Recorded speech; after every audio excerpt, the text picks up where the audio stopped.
Bonsoir à toutes et tous. Il est temps de guérir. Ce soir le cœur lourd, mais toujours vers la voie de la guérison. Nous allons parler du regretté professeur Nusere Kalala Omutunde, qui a disparu aujourd'hui dans des circonstances très soudaines et inexpliquées. J'aimerais qu'on revienne en fait sur qui il était. C'était un historien, égyptologue, auteur qui a mis en fait sa vie, qui a consacré sa vie, son savoir et ses connaissances à l'élévation des consciences africaines. Il est celui qui a parlé de réappropriation culturelle, notamment pour les Antilles dont il est originaire.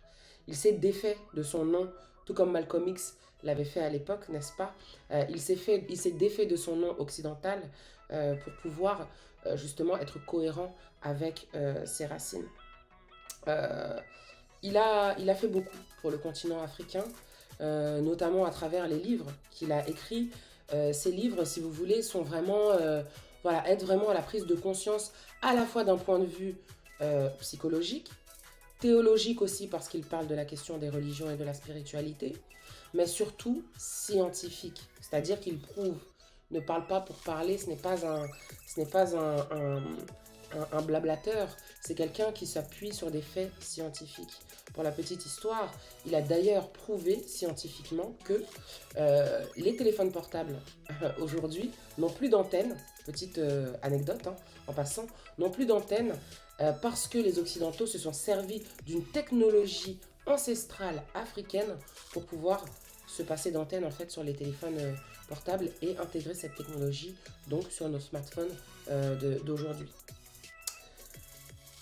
Il est leader du mouvement Kamit. Il est leader de beaucoup de panafricanistes et il devait d'ailleurs participer aux Pan African Awards qui se dérouleront à Douala en cette fin d'année. Euh, Aujourd'hui, on peut dire de toute façon qu'on sait très bien qu'un leader ne meurt jamais. Ses idées restent.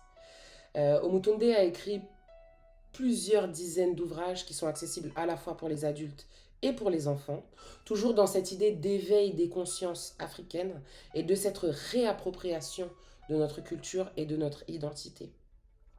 Donc je vous invite, parce que il y a aussi ce sujet, avant de passer, vous voyez ce que je veux dire, d'approfondir dans le sujet, j'aimerais aussi parler en fait de tous les hommages que je vois sur les réseaux sociaux là depuis ce matin. Toutes les personnes qui font des hommages, qui lui souhaitent une bonne traversée, qui font des prières, etc. C'est très bien les amis. Mais combien d'entre vous avez déjà lu un de ses livres? Combien d'entre vous, de son vivant, ont assisté à une de ses conférences?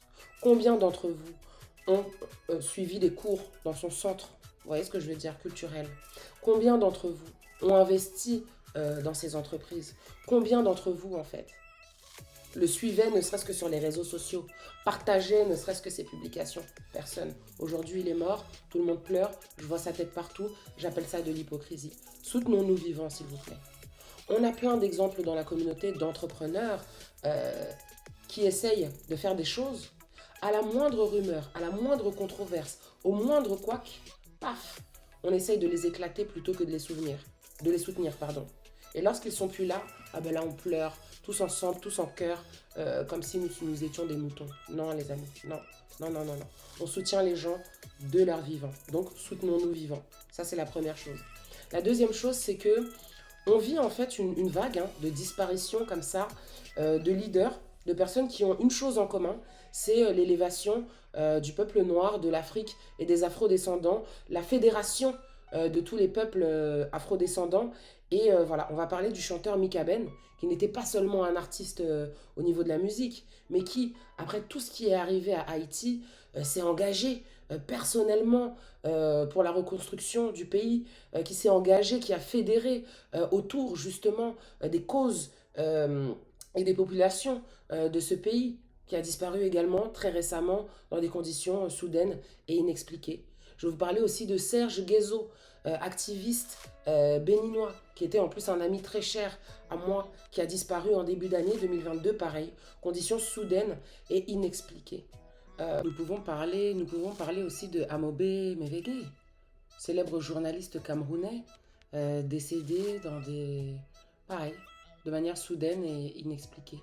Il était très engagé dans de nombreuses initiatives depuis les années 90 en Afrique et aux Antilles. Alors il fut un temps, à l'époque, il fut un temps, on assassinait directement hein, les leaders qui voulaient faire avancer le peuple noir, on les assassinait. Et même d'ailleurs, on continue. Hein, Éric Jean-Baptiste, politicien haïtien, qui est pour, vous voyez ce que je veux dire, la dynamique de changement, de renouveau, etc., assassiné. Vous voyez? Donc à un moment donné, euh, lorsque c'est soudain et inexpliqué, ça sent pas bon, il faut qu'on se pose des questions. Qu'est-ce qu'on fait? Qu'est-ce qu'on fait? Ben, on tire des leçons de tout ça et on se soutient vivant. On arrête d'aller se critiquer pour un rien, pour un oui, pour un non, pour je sais pas quoi, pour je sais pas ci, pour je sais pas quoi. Non, on avance ensemble, ensemble et en faisant un dans la même direction pour les mêmes valeurs. Combien d'exemples d'entrepreneurs j'ai ayant travaillé avec beaucoup d'entrepreneurs africains ou afrodescendants qui essayent de mettre des choses en place qui ne sont pas soutenues, qui sont au contraire démontés, qui sont au contraire vandalisés, attaqués par leur propre communauté. On ne peut plus se permettre ça. Surtout quand les bons, en fait, disparaissent. Moi, je pars du principe que l'inaction, aujourd'hui, finalement, l'inaction, hein, le non-soutien, l'inaction, voilà, je reste là, j'observe et je ne fais rien, c'est de la non-assistance à personne en danger.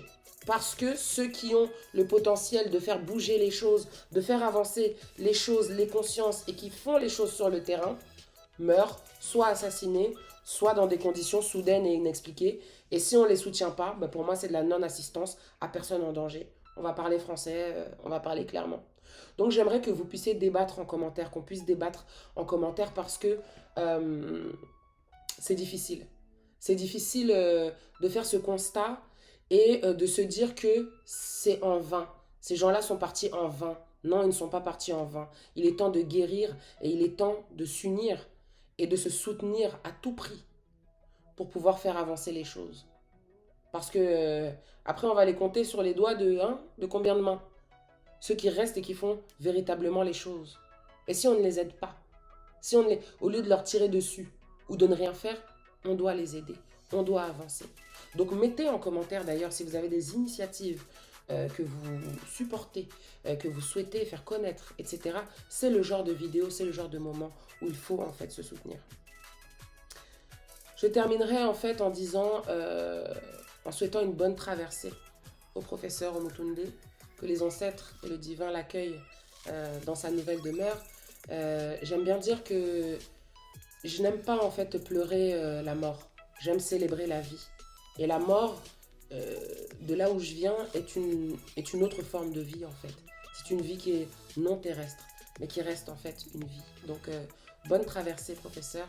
Et j'espère que le message en fait que j'essaye de faire passer aujourd'hui touchera pas mal de personnes et que vous serez beaucoup à réagir, à partager ce message et qu'on va pouvoir voilà, faire avancer les choses ensemble pour honorer, comme je disais dans ma dernière vidéo au sujet de Crazy Sally, on doit être à la hauteur de ce que nos ancêtres, de ce que nos prédécesseurs ont laissé pour nous. Et bien Omotunde est en train de les rejoindre. Donc soyons à sa hauteur. Bonne soirée à vous. Ah non, une dernière chose très importante, le meilleur pour la fin. Soyons vigilants. Que nos leaders soient vigilants. Soyons tous d'ailleurs vigilants dès qu'on entreprend ou qu'on... Voilà, soyons vigilants. Pourquoi? Souvent, très souvent, quand il y a échec ou, voilà, ou des choses tragiques, ça vient de l'intérieur. On ne va pas rappeler l'exemple de Sankara et Blaise Compaoré. Donc on sait, on le sait. Voilà, quand il y a des choses qui arrivent comme ça nous sert d'exemple. Donc on est très vigilant, on se protège, on regarde quand on est ne serait-ce que attaqué ou voilà ou même des personnes qui partagent nos valeurs mais qui ne nous soutiennent pas forcément. Regardons ce qu'ils font, soyons attentifs et protégeons-nous tout simplement. Voilà, une belle soirée à vous et à très bientôt.